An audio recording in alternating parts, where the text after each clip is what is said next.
বাংলাদেশ জামায়াতে ইসলামী নালিতাবাড়ী উপজেলা শাখার উদ্যোগে নির্বাচনী পথসভা ও মোটরসাইকেল শোভাযাত্রা অনুষ্ঠিত হয়েছে শেরপুরের নালিতাবাড়ী ও নকলাই।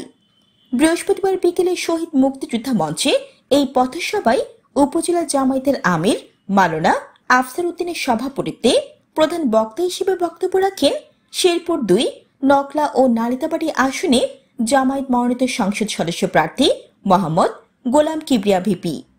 উপজেলা জামায়াতের সেক্রেটারি সাদাত হোসেন বিএসসির সঞ্চালনায় প্রধান অতিথি হিসেবে বক্তব্য রাখেন জেলা জামায়াতের আমির মাওলানা হাফিজুর রহমান।